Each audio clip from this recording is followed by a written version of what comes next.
Triple header today. Rhino was on at 2 with the King's Court, and I did my show at 5, and here we are again at 8. How are you, everybody? Doing good? Rhino, what's up, buddy? Nothing much. Napes, enjoying a nice summer night. How about yourself? Yeah, absolutely. All good.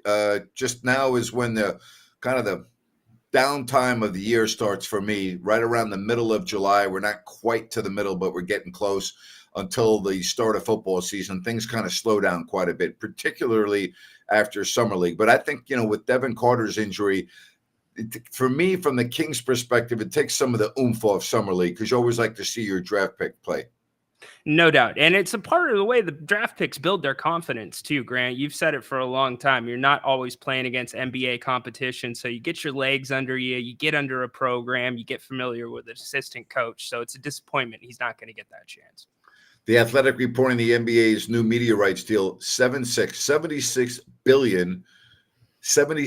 billion over 11 years. Crazy, isn't it?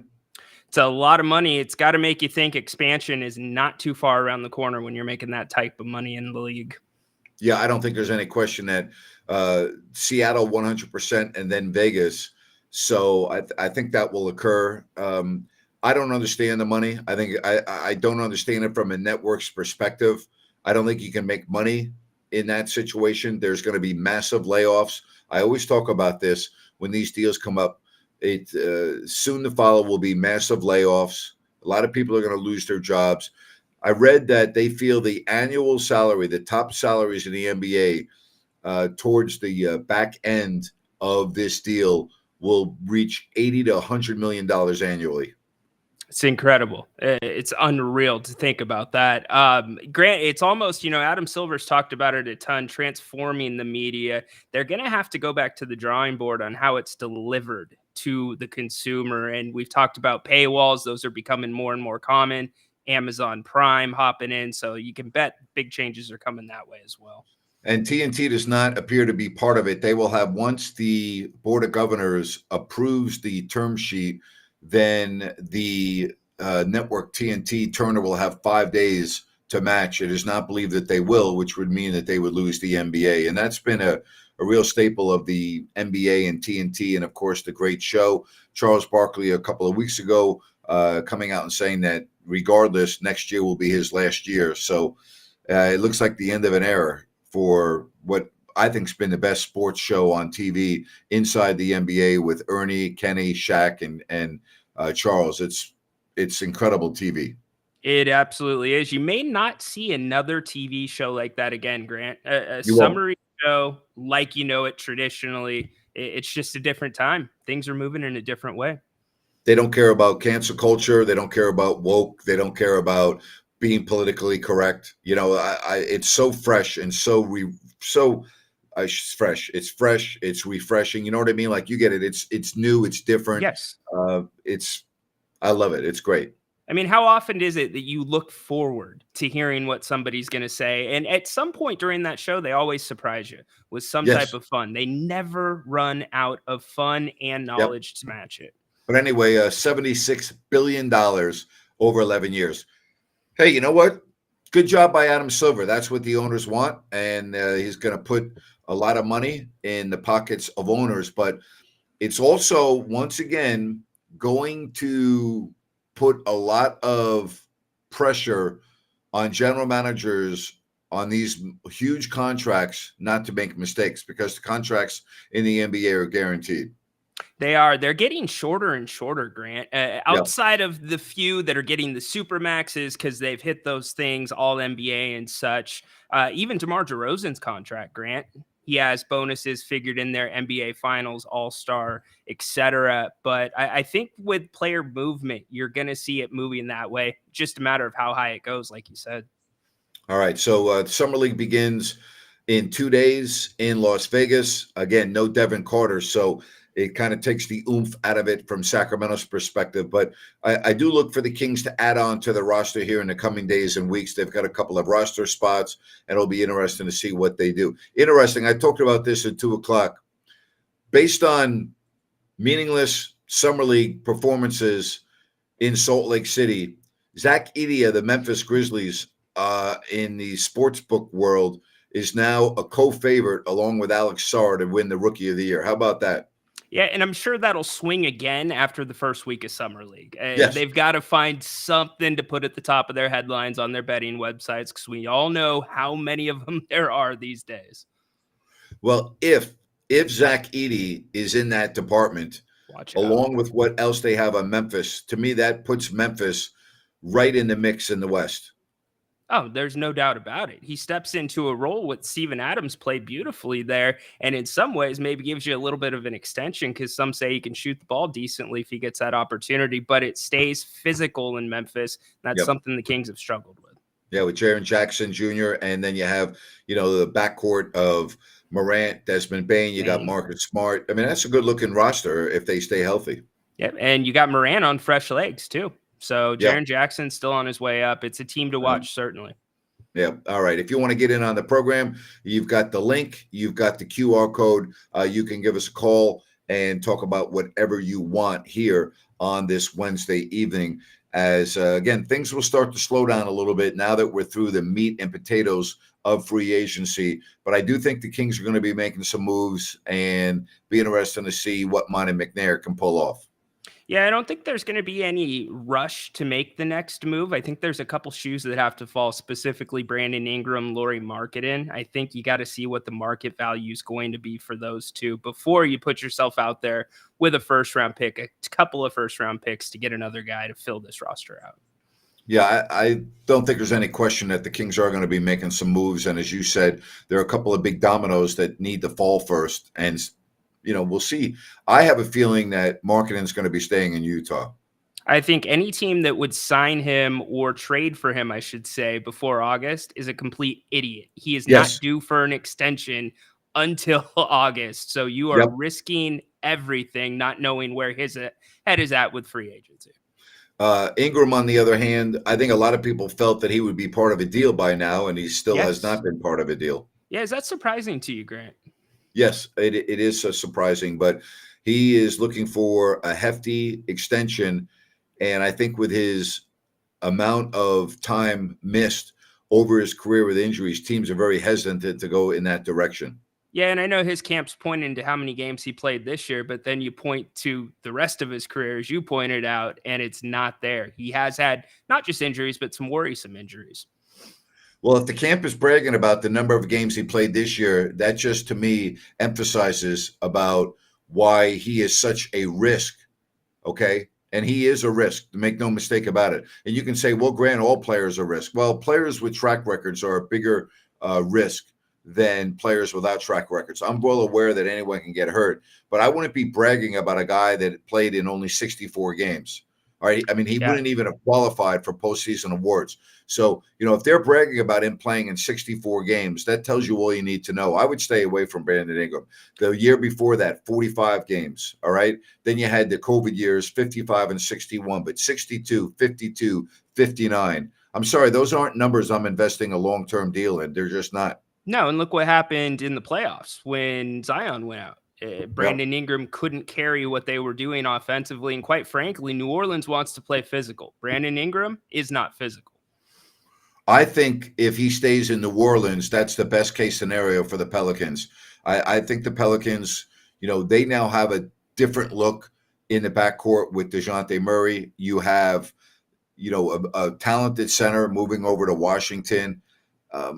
They, to me, are a team that, they lost Larry Nance Jr. I need to see how this is all going to look for the Pelicans. They've had a couple of big changes in the offseason already. Yeah, they have. And then there's the big Zion factor, Grant, another guy that's had issues staying on the court. So regardless of what you do around him, you got to have him, and that's no guarantee thus far into his career. Sea-Dog saying USA basketball playing Canada right now. I know a lot of people have interest in that. I have zero interest in that. I have zero interest in that. I guess, with Shai Gilgeous-Alexander being the star for Canada and Steph, and I mean, that's always fun to watch, but it doesn't move the needle for me. I got to tell you that. It moves the needle for me in this sense. I know basically you have 10 NBA players playing on the court, or at least in the starting lineups between USA and Canada.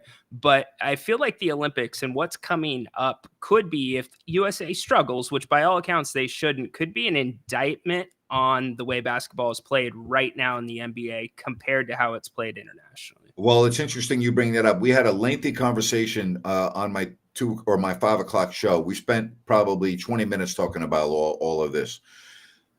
If the United States does not bring home the gold, it firmly will tell everyone that the rest of the world is caught up with USA basketball. Okay, so the United States men's basketball team, they should win the gold medal. All right, plain and simple, they should. They have the most talent. They have the best roster. They should win it. But if they don't, and there are some very good teams out there, Canada being one of them, Yep. France, right? Germany as Serbia, well. Spain. I mean, we can go on and on. If the United States does not win the gold, then I agree with everything you just said. The style of play is going to have to be examined.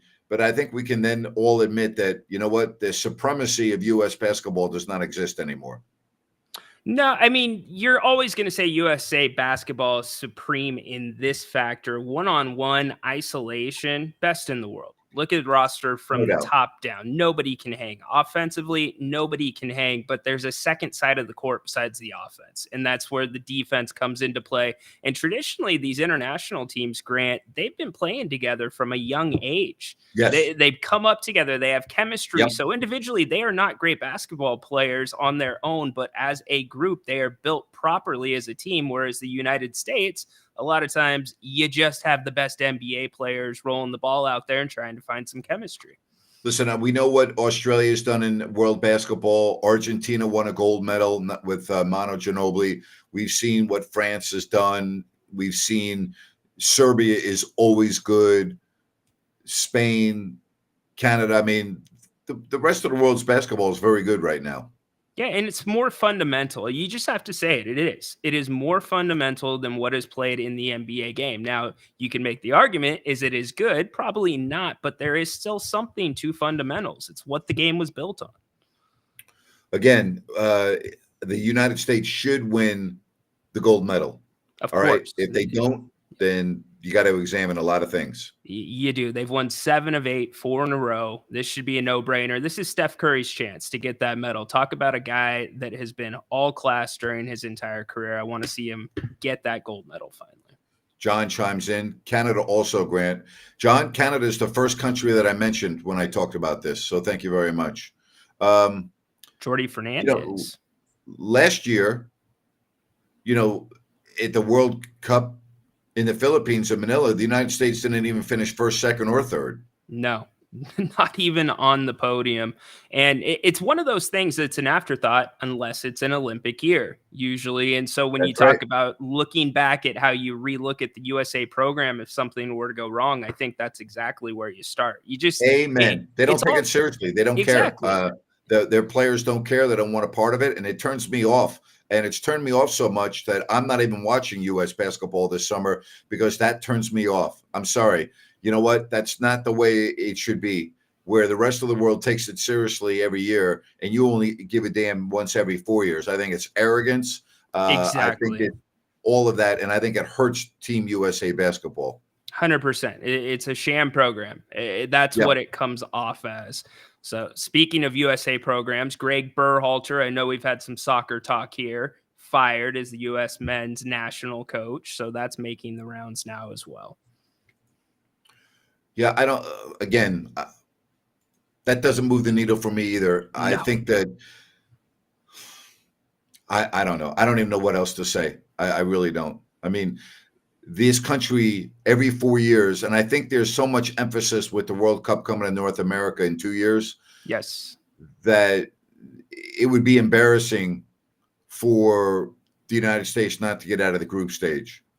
And I think that's the emphasis right now, is to get into the knockout rounds. And, that's not going to be easy. No, it's not. It is the World freaking Cup. The world, let's just say it this way. Soccer is not the biggest importance here in USA, usually. Yeah. But All right. So we've got a lot of different topics. If you want to give us a call, feel free to do so as we enjoy being with you. Don't forget about Ryan's show each and every day at 2:00 on the King's Court. And don't forget about New Works Plumbing. They've got a fix for you. They are available 24/7 for all of your plumbing needs and repairs. Just go to sackserviceplumbing.com. That's sackserviceplumbing.com, or call the number on your screen. That's New Works Plumbing. They've got a fix for you. I also want to tell you about Sunrise Landing, the newest residential community in Calusa. If you go to calusasunrise.com, you can check out this phenomenal development from Blazona Development. 6 models to choose from, no Mellorews, no homeowners, adjacent from the Calusa Golf and Country Club, close to I-5, Highway 45, Highway 20. Again, beautiful models. Check it out by going to calusasunrise.com. That is calusasunrise.com, and you'll find everything that you need at Sunrise Landing. That's calusasunrise.com and Sunrise Landing. Damn good development. Cool furnishings in those homes, too. My son always points out the little teepee. It's like, give me one of those, Dad. Indeed. All right. Where do we go from here now that we've got the bulk of free agency behind us? There are some big names that still will probably be on the way. And, we'll see. Cody asked this, Grant, are you going to be getting money back for being an NFL Sunday ticket subscriber so many years? I need to look into that and how that all works. I know that the NFL is appealing that.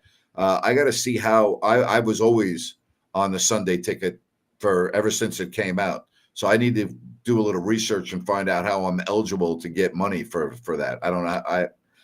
It's not done automatically. I think you got to do something. Yeah. In summary, it's a class action suit. So basically you would waive your right to come after them outside of that settlement. But this is just the first part of it. There's a couple other parts that could tag along that could make this thing much more of a settlement than what's been reported. Yeah, I didn't pay a lot of attention. Sea-Dog saying players went into the stands to fight fans at the Uruguay Colombia game tonight. Very sad. I mean, just awful.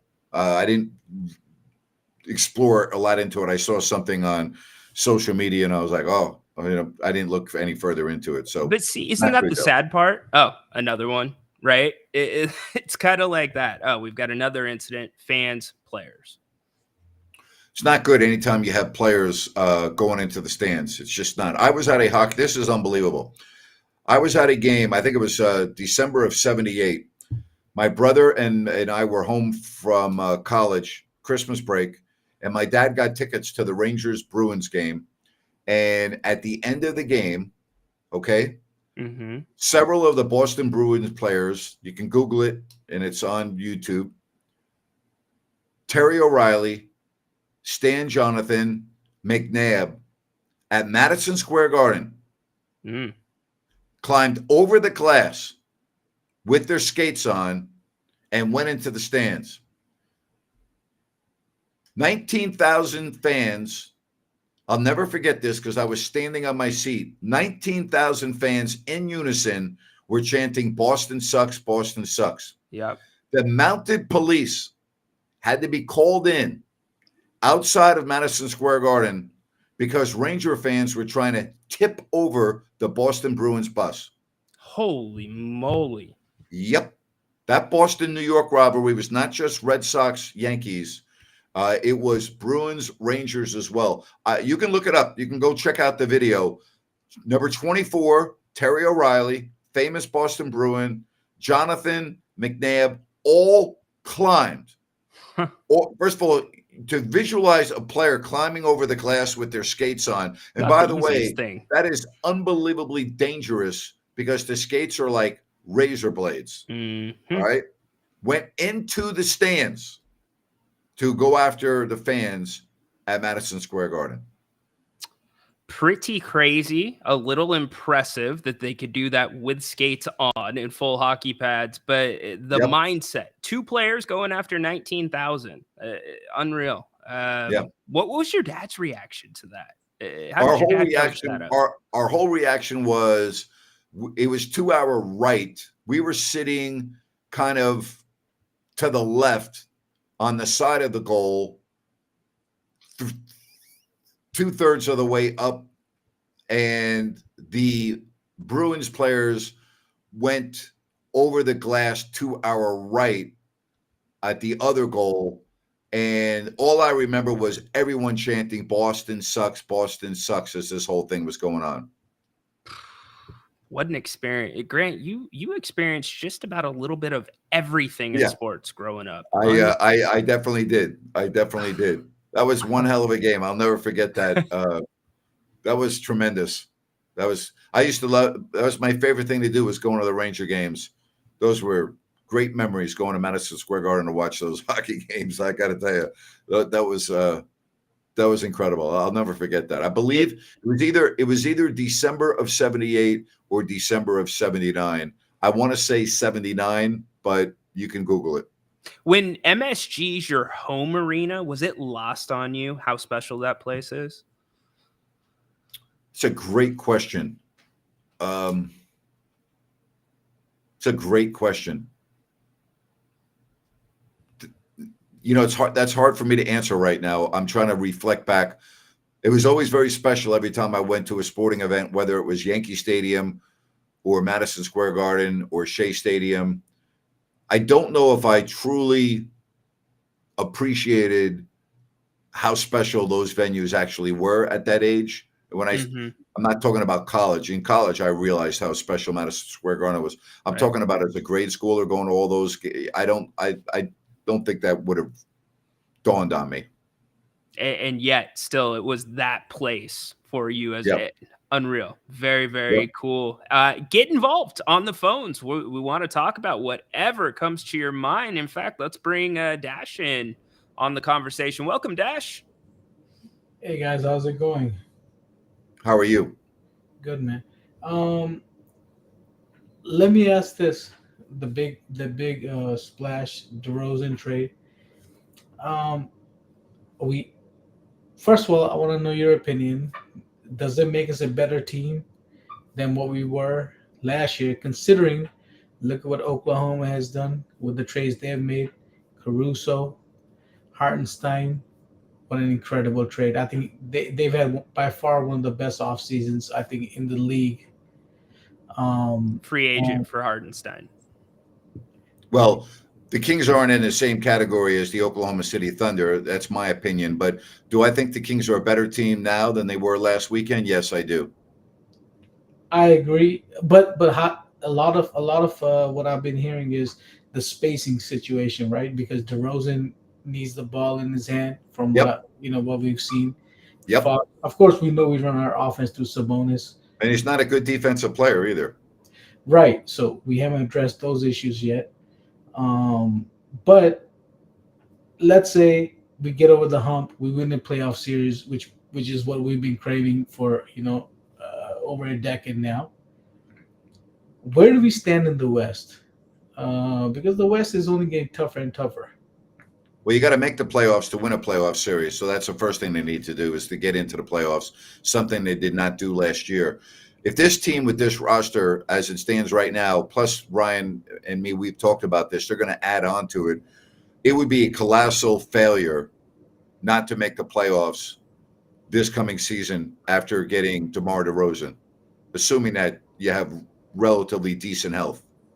Undoubtedly. And to your point about the spacing, Dash, yeah, the spacing is important, but the Kings lacked creators last year. The burn rate for Fox and Sabonis was through the roof. So now you have a legitimate second player that you can actually run the DHO through, and maybe even a little more high-low than you did with Harrison and Keegan. So it opens up more opportunities in the half court. And then I guess my last question is, what are we lacking that we can still improve on apart Physicality. from defense? Yeah. Physicality and defense, we all agree on that.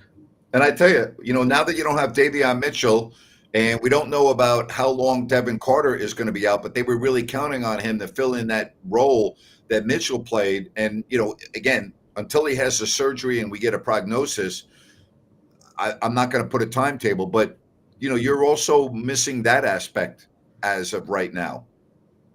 People talk about McLaughlin. Well, he didn't play a lot in Minnesota and had many DNPs. So I'm not so sure you can just think that he's the guy that's going to step in because we hear he's a good defensive player. Well, he wasn't that good because he rarely played for Minnesota. Yeah, and Dash, I would add versatility. That's what kind of changed things for the Kings on Yes. the perimeter defensively. They also need that on the front line so teams aren't trying to identify mismatches a play away from the ball. Yep. And I'd also say this: Minnesota is also a very, very deep team. You know, they have, especially at the guard position, they have Mike Conley. They do have a lot of good players. Yeah, At they the have Anthony Edwards, who's a star. exactly. So I mean, I'm excited, but I feel like there's still we still have the MLE. We still have a couple of moves we can make. Um, and that's all we can hope for. But the DeRozan trade, I think a lot of people, granted, we're not gonna get somebody in their prime. Look, let's be honest, we're a small market team. We we got, when the Weber trade happened, we got lucky because there were some issues there, with Chris Weber and his whole Michigan background and the court case that was going on. And I feel like a lot of our older fans, we judge that as like the standard, right? But that was a special scenario when that happened.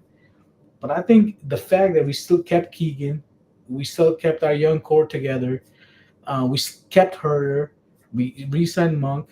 um, I mean, As of now, that's all you can do. yeah, I mean, I still don't think Kevin Herter will be on the team come October. I think he'll be traded. But regardless of whether he is or whether he isn't, the makeup of this team is, adding a DeMar DeRozan significantly changes the makeup of your team. And like I was talking to you, Ryan, the other day, is like, remember when we talked about when we lost New Orleans, we didn't have that certified scorer who could get that shot anytime he wants. DeRozan is that guy, or He at is. least he was that guy in Chicago, right? 24 points a game is no joke. Let's not, let's not get it twisted. Like, that's no joke.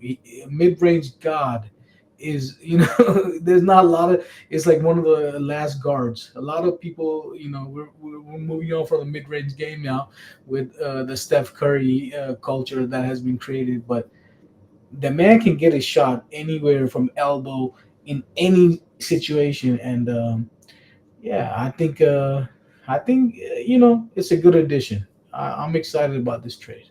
Dash, many times last year, teams could not run with the Kings in transition when things were clicking right and they were firing on all cylinders. However, when the Kings were in the half court offensively, it Exactly. was a mess a lot of the time. You swing the ball around for 16 seconds and then ends up in somebody's hands like hot potato, and they've got to take a bad shot. There is no excuse for this team to have bad possessions in the half No. court. And what we saw in the playoffs is it becomes a lot more of a half court game on the offensive end. Always in the playoffs, it's always a half court game, and guess what? We have a guy who can get his shot. Which also another question for you guys. You think Monk is going to start? If so, where is it? Two guard? Where would he start? Or you think Well, if he's? he starts, it's going to be two guard. Yes. But so then what we do? Fox, Monk, Murray, no, DeRozan, Murray. DeRozan, and Sabonis. Sabonis. Then we're playing small again, which was an issue last year. We were a little bit too Well, a small. lot of teams play small. I mean, I don't think that will be the starting lineup. I don't think Monk will start. My own opinion. I think he'll still come off the bench. But again, it's a nice situation to have if you're Mike Brown. And we don't. It's very difficult to say who's going to start on July 10th because we don't know what the roster is going to look like. Exactly. But I am glad. It's a good sign that Monk wanted to sign with the team. Clearly, he Yeah. sees a culture. He sees a Yep. culture there that's building. DeRozan saw something there where it took him away from his hometown of Los Angeles and said, "No, you know what? This is the team I want to go to." They obviously gave him something that he valued over going back to his hometown, which a lot of times NBA players or any sport, they would rather have that. And but yeah, I'm excited. I wish we saw Devin Carter in the summer league, but yeah, the shoulder surgery, that is what it is. But like the beam, hopefully we'll get it together. Thank you. Thanks, Bye, Ash. guys. Take care. Again, I think the Kings are a top 8 team in the West, clearly with their roster right now, but you still have to put it all together. And there are some things that DeRozan does not do well. He's not a good 3-point shooter, and his percentage much lower than Harrison Barnes. So you lose a little bit of that. You obviously gain a guy that can score and loves to have the ball in the fourth quarter. How's that going to work out when you have a tied game with 10 seconds left? Fox, DeRozan, who's the play going to be called for? Is that going to create any dissension in the locker room? Yep. I mean, there's a lot of things that are involved with this. Defensively, he's not that good. I mean, it's not his strength. So what happens when you don't have the ball? Now that you don't have Mitchell when you need defensive stops, and you were hoping to have Carter, and for right now it doesn't look like you're going to have him for a while. Who's going to fill in that void? I mean, there's a lot of different variables that Mike Brown's going to have to figure out during training camp and preseason. Spot on. All excellent points. I mean, if you start the season today, the Kings are going to be playing a decent amount of zone defense for many of the reasons that you just mentioned, because you've got Trey Lyles as well coming in as your small ball center most times. All right. Again, we are happy to take your phone calls as we roll you right through here on a Wednesday evening. Hope you're all doing well. Please subscribe if you have not already done so. That way you'll always be aware of the content that we are doing. And please give us a thumbs up. We would greatly appreciate that. So, again, a lot of good things, I think, on the horizon for Sacramento. But, looking at it on paper, it does look nice. But it's going to be interesting to see how the coach puts it all together. Yep, he's got quite the and let's go to the Kevin Huerter thing really quick. That's the decision. You think he's not going to be on the roster if Kevin's here? He's been a Mike Brown guy. Mike Brown's been loyal to Kevin, so you start there, whether he can fill a hole. But yeah, Mike Brown's got big decisions. But this, I think we can agree on this, Grant. There's no more, we're taking the next step. The next step has to be taken this year when you go out and make a move like DeRozan. Yep, there's no question, because you're talking about a guy who's 35 when the ball's tossed up in October. This is a short-term deal. I mean, you're really zeroing in on making a major impact in the West this year and next year. Yeah, this is the move to me, Grant, that is hopefully setting the Kings up to be ready for their Aaron Gordon move. Right? And I know the West, they can't control what else is in front of them, but they've got to be put in that position where they could contend with another. And I'll also say this. Regardless of whether fans want to acknowledge this or not, there wasn't a big market for DeMar DeRozan. There weren't a lot of teams that were interested in him. And you have to ask yourself, why is it that a lot of teams were not interested in a 6-time All-Star who's coming off a very good year with all of his numbers and games played, and yet there wasn't a big market for him? There wasn't a lot of interest. You have to ask yourself, why is that? What was it that so many general managers were saying, no, just don't. I always look at things like that. I always ask myself, well, why is that? Why would a lot of teams not want to jump on a guy who's durable, who's been consistent, great locker room guy, media loves him, 6-time All-Star, still going at a high level? What is it that kind of kept teams away? That's kind of been bugging me a little bit the last couple of days. It's funny you say that, because when I heard him at his introductory press conference, he came across as completely genuine, not a 35-year-old guy trying to get a bag and sneak out the back door at the end of his career. But I think it's this, the ceiling. You know what DeMar is going to be at his best, yet for a team like Sacramento, that best makes them much better than they were before, and you're willing to pay a premium. I think there would have been a market for DeMar at a lower number with many other teams that would have liked to take him on, just not at what he signed on here in Sacramento.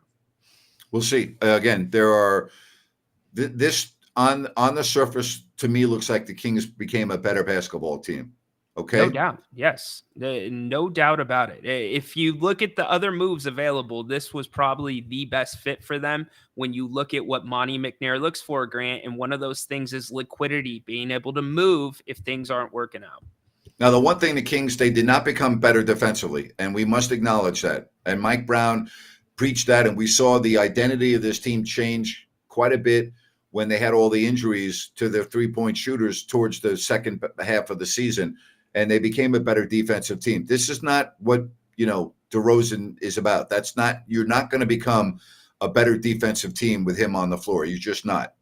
No, I don't think it's a giant step back from Harrison Barnes, though. I think he gives you a serviceable amount of the same things that Harrison gave you. But as the offseason overall, the Kings have gotten worse defensively with Davion going out, and then you got Devin Carter injured. They are worse off than they were at the end of the season last year.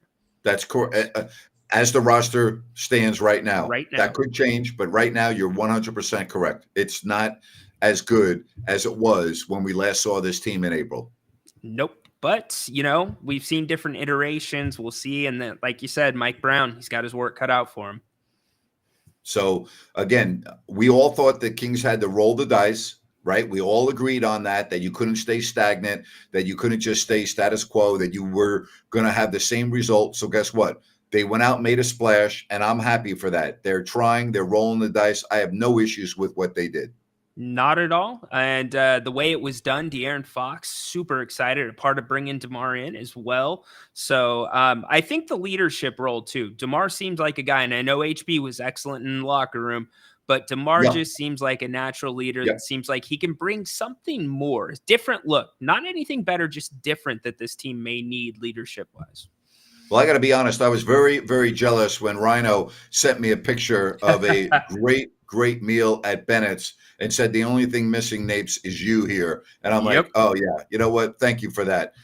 Whether it's Sacramento, Roseville, or the West Side Grill in Rockland, prime seafood and steak at Bennett's. Don't forget about their happy hour sips and taste daily from 2 to 6. Go to Bennett'sRestaurants.com, make a reservation, and more. That's Bennett'sRestaurants.com. So, Rhino, as always, thank you very much for making me feel very homesick, okay? Appreciate that. My bad, Napes. I will let you know that if you're not in town, I don't get the redfish. That's just over the line. Over the line. Well, I'll be coming into town the latter part of August into September, and you will see me quite often at one of the locations of Bennett's. I will be at all three, not at the same time. That's not quite possible. Yeah, but you'll see me. I'll be at all the various locations. Maybe multiple times. The menu is that good. We're not blowing smoke. It is that good. No, it's great. You'll love it. That's Bennett's. And again, we appreciate everything that Brian Bennett does, not only for us, but for the community. He's just great out in the community, and I'm a big fan of Brian and have been for many, many years. Yeah, had the pleasure of meeting his daughter, Margot. She's managing the Sacramento location, doing a fabulous job. So if you see her in there, say hi as well. Absolutely. Good job right there, Rhino. All right, again, if you want to get in on the program, it's easy to do so. Don't forget that Ryan will have the King's Court tomorrow coming your way at 2:00 each and every day. The King's Court. Locked and loaded, having fun. You never know which way which direction we're gonna go. Jerry was on Tuesday. Grant, he was talking a lot. You were saying DeMar not being a very good 3-point shooter. He likes DeMar a lot from the corner three. Yep, corner three is pretty good. Pretty good. Yep. Which is an easy shot in the NBA. Hey, I also want to give a shout out to Justin Snyder, who's been making our graphics. We have our new graphics that were debuted today. Justin does a phenomenal job for us, does it out of the goodness of his heart to help out the show. And all the graphics that you see that we use to promote the show, Justin makes for us. He's extremely creative. He has a sharp mind, and I just want to give him a special shout out because we greatly appreciate him for what he does for our show. Amen. Well said. Justin, thank you very much. We get so many compliments on him, and we are so, so grateful for the work. We do get a lot of compliments. Yep. They look great. I mean, they look phenomenal. They really do. A lot better than the stuff I draw, Napes. I'm telling you. Chicken scratch over here. You know that art in school was my least favorite class. I hated art. I hate to draw. I'm terrible. I can barely sign my name. I hate using anything to make anything with a pen or a crayon or a paintbrush. I'm a disaster in that area. Oh, Dave's, you know what I dread? I can deal with just about anything, but you know those paint nights that get popular now? You go to a restaurant and they show you it's painting for idiots. Step 1, step 2. Idiot right here. More anxiety than you could ever imagine. The only thing that I was capable of drawing are when you got those blank pieces of paper with the numbers on it. You had to go from 1 to 2 to 3 to 4 to 5. I could Yeah. do that because I know how to count. So I could draw from what and then make whatever, like a dog or a cat. Or after doing that, I was able to do that. That's about all I could do. It's about a little bit more than I could do. I could count. San Diego State counting, by the way. But yeah, drawing not the strong suit. God, I hated that, man. Oh, yeah. Some people PE asked me to go run a mile, Napes. Not a problem. Pick up a pencil or pen and be creative. Running a mile was a real big problem for me. I hated running long distance. Terrible. Even in lacrosse, we used to. My coach at Bowling Green used to have us run marathons, and he was the worst. He would say, "All right, go run all the way down around that goal and come all the way back," and then he'd point the stick in this direction, and then then sometimes he had us run around the entire campus. And I remember one time, like 5 of us cheated and ran through a shortcut to come out the other way. And we were stupid because the guys that were last all the time finished in the middle of the pack. And so we knew something was up. Yeah. So then it took about 45 minutes to run the whole loop. He made us run it again because we cheated. Yeah. And then, of course, I finished in last place. I hated running long distance. It's funny because you run a lot in lacrosse, but you're not thinking about it when you're running. Yeah, but you do run a lot in lacrosse, but you're not running distances. You're running short bursts, and then explosion. You do run a lot, but I played attack and I played crease attack. So my position was primarily in front of the goal, and I didn't run as much as the others. There was running, but not as midfield goes both offense and defense. They run the most, and then attack runs a lot. But I was running less because of the position that I played on attack. So it was all good, It's all good. There you go. Worked out for the best. Yep, absolutely. Just give me the ball and let me shoot. That was my motto. That's what I was. I hear you were quite the player, Napes. I was good. I'm not going to brag, but I excelled. But I also worked harder than anyone else. As a kid, I used to practice. The day that football was over was our season in high school would end on a Saturday or junior high. We played games on Saturdays. And Monday, I started bringing my lacrosse stick to school. And during lunch, I would go outside, and didn't matter what the weather was, and I'd be up against the wall or on the field doing shots, but mostly against the wall, just boom, boom, boom, boom, like for an hour straight. And I did that every day. And then after school, I stayed after school, and didn't matter if it was 20 degrees or precipitation, I'd be outside and I'd be working on my game. And I worked harder than anyone else at it. Love it. That's when it's the little work like that when nobody's watching, as cliche as it is, makes the biggest difference. I broke several windows at my house.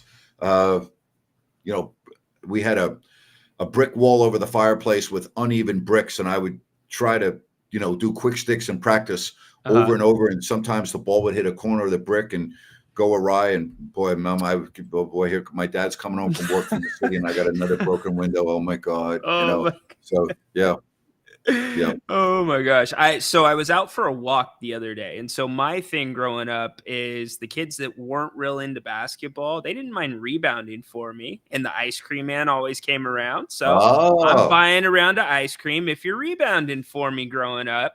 But I'm talking my walk the other day. You've seen these because you've been in the league, but kids now have the hoops that have the nets around the hoop that brings the ball down and then passes it back to you. Yep. And one of the families has a couple of those, and I'm thinking, oh my gosh, how nice is that? That is so great.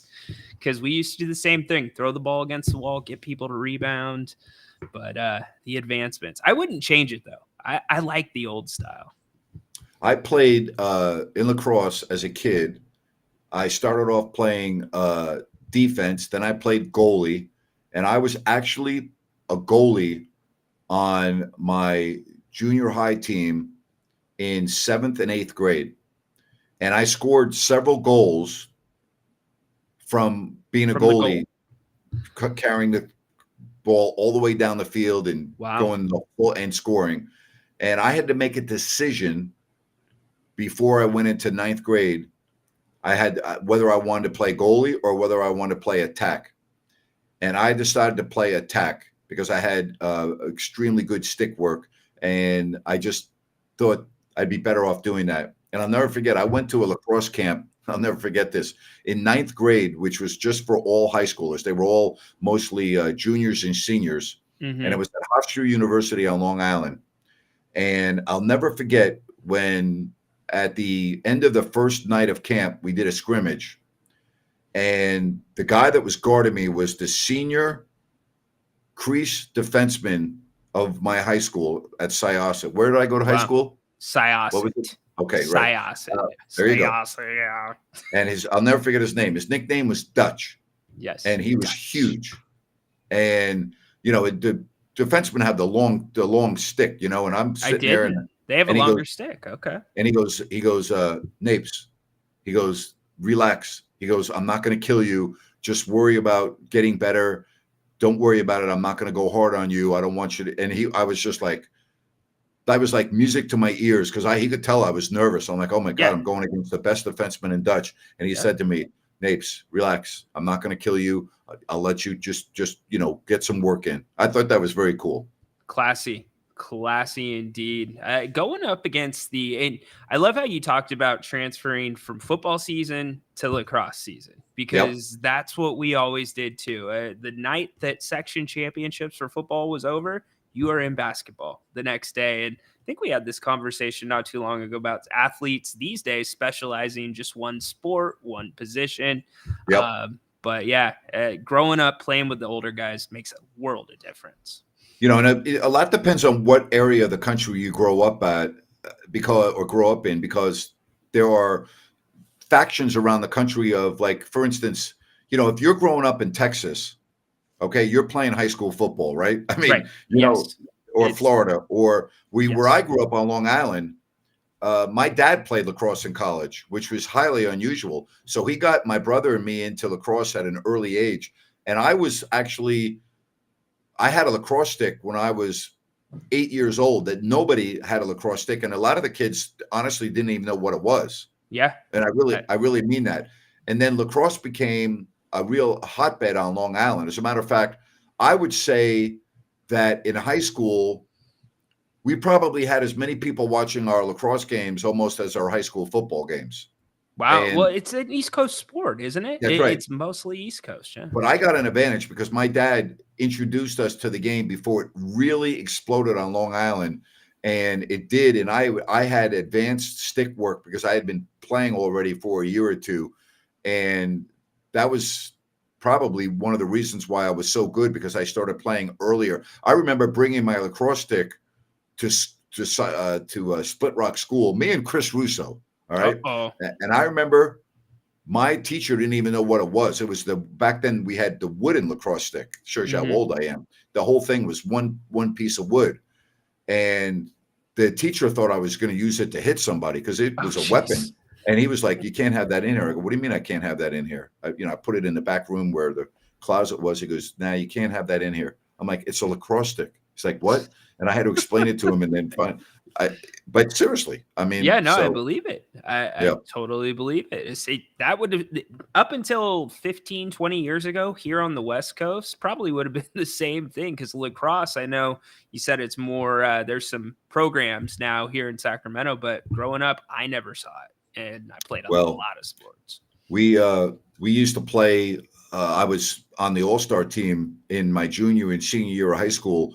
And we used to play the all-star team from Baltimore, which was the other hotbed for lacrosse. And I remember going down there my senior year for an all-star game. And we stayed at the Naval Academy in the barracks at Navy. Oh, wow. And being at the Naval Academy was one of the real big thrills because Navy was great in lacrosse. And the Naval Academy in Annapolis is spectacularly beautiful. It's one of the prettiest venues, one of the prettiest, if I can use campuses, it's an academy that I've ever seen. And we were physical. We played a physical brand of lacrosse on Long Island. And in Baltimore, it was very finesse and stick work. And it was interesting. We had contrasting styles. But little did I know that only 1 year later, I would be back in the same barracks at the Naval Academy playing in college. We played in the Wow. naval tournament my first year in college. And I'll never forget this as long as I live. I started my freshman year, and we go to line up, and you line up across from each other, and the refs talk to us, right? Mhm. And we had only been outside practicing for 2 days because we had a horrible snowstorm, and we were practicing inside in the gym, which is, you can't really play lacrosse in the gym. But I'll never forget this. I go to line up, and I'm looking at the Naval Academy guys in tip-top physical shape, right? And I'm Yeah. looking at the defenseman across from me, and I'm literally sitting there as a young 18-year-old freshman lacrosse player at the beginning of the game saying to myself, I'm going to get killed today, all right? Like, no, really. I'm literally sitting there listening to the ref. I'm all excited. It's my first big game in college playing against Navy, and I'm literally sitting there looking at these Navy guys, these academy boys going, I am going to get my ass kicked today. All right. and we did. We got killed. We lost 18-3. Again, it was our first time outside. We lost 18-3. And I think, honestly, I had the ball in my stick, maybe, and I played extra man. So I don't think I had the ball in my stick for more than 10 seconds total of the game. Incredible. That Yeah. must be pretty damn good defense. Yeah, they destroyed us. I'll never forget that. 18-3. And then the next game, we played against Princeton, and then after that, we went to Charlottesville and played UVA, University of Virginia, and they were a top 10 ranked team. And we were saying to our coach, "What the hell's wrong with you taking us on a trip like this? What's wrong with you?" Making money for the program, Dapes. Putting I don't some know about hair that. on your chest too. Oh my God, that was like welcome to Division I lacrosse. That was quite an experience. What an intro! I We can't used to imagine. play. We used to play at the Big House in Michigan. We played at the Horseshoe at Ohio State. It was always fun going in to play in these huge venues. Nobody was there, but it was still fun to go play at. Wow, I'm playing at the Big House. I'm playing lacrosse at the Big House. Yeah, the history of it, unreal. Yep. I'm sure this guy's got a story to chime in. We bring John Finch in. What's up, Finchy? No way. You guys putting me on right now? Right now, unless you're not ready. Can you hear me? Yep. Oh, I can hear you. Hey, Grant, how's it going? Ryan, how are you, buddy? What's up, bud? Man, Grant, you talking about old stories. You could tell more stories in your head than anybody probably has. But listening to you go off about lacrosse, I know that you're probably the best lacrosse player because you got a quick first step. And when I picked up a lacrosse stick, I'd already played a little bit of hockey and I've ice skated a little bit. So it seemed normal to me. But I never went into lacrosse, and it never became big in California. I started playing football and obviously baseball, little league and stuff. But you talking about those stories, Grant, about lacrosse and the lacrosse street, the stick, second to none, Grant. I commend you for it. Thank you, buddy. You know what? There's a lot of hard work, a lot of practice, and my philosophy was if the ball touched my stick and I was near the goal, I was going to score. And it was called the quick stick, where you caught the ball and shot it. It's like a one-timer in hockey. And I used to tell my attackman, just put the ball on my stick anywhere near my head, and that's all you need. Don't worry about, just put it anywhere. I'll be fine. Boom. I would catch it and shoot it all in one motion, and I scored most of my goals that way. Man, I completely understand that. And it's almost the same with almost in any sport. Man, hit me in the hand. If you hit me in the hand, I'm catching it. Yep. So, yep. Hey, Grant, Ryan, you guys are doing just a great job. And earlier today, you guys had a guy on, was it Gannon? He was phenomenal, who's wasn't in the Army and he's serving. That was one of the greatest calls. Yeah. And I gotta commend you guys. I gotta commend you, Grant, for having this platform.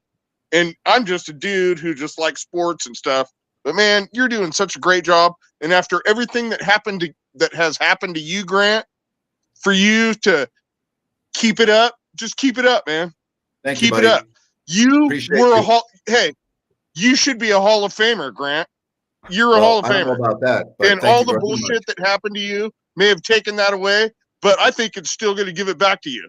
You were one of the greatest play callers, everything. Thank you guys. Well done, Thank Ryan. you. Hey, I can't wait to see the horse this weekend, and well done, boys. Thank you, buddy. Thank you. Thanks, Fitchy. Great show. Thank you. Love it. Have a good one, John.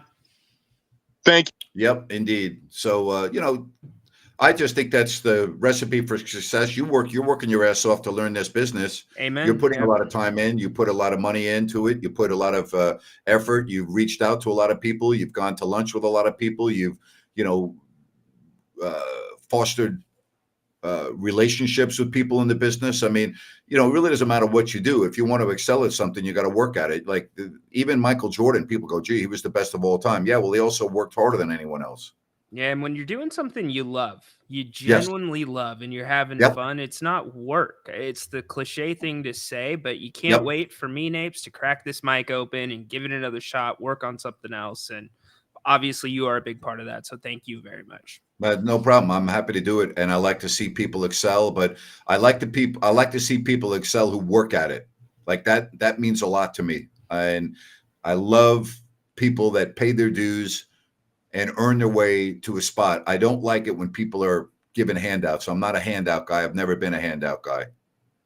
Yep, I hear you. Something you've always said that rings true, and it will something that will be passed along from me is be ready for your opportunity. Be ready. Yep. You never know what's going to come. Be ready. Be ready. Absolutely. And that's all you can ask for, because I believe in life, everyone will get an opportunity, but maybe that opportunity only comes by once, and you better be ready for it when it comes by. You better be ready for it. Amen. Amen, Napes. Yep. So what you got going on? So tomorrow you'll be on at 2:00 again, right, buddy? 2:00. We'll talk some more Kings. Got some updates on who will be going to Vegas off of the summer rosters you've seen at the Classic, and get ready to wrap the week up. Haunted Horse, Grant, believe this or not, is going to be here in studio on Friday. Wow. Yes, I know. And Wow. that's what Finchy was saying. He goes, I can't wait to see the horse. So everybody's getting... The nice thing about having him, he will logistically set up so that you don't have to worry about how do I have two people on, two mics, Yep. He'll be able to do everything, Yep. With his eyes closed, and he'll probably fix my setup, even though I think it's great. Wait, you're doing this with this? He's a technological whiz, that guy. I'll tell you that. He is. He definitely is. Just like Justin is with the images. Horse is good with the digital platforms. Awesome. Appreciate everyone joining us, all the calls. Ryan, you have a good night, my friend. You too, Napes. Love the stories, partner. Loved them. Thank you, boys and girls, ladies and gentlemen, and even John with the beard that goes down to his kneecaps. We love you all. Appreciate you. We'll be back tomorrow.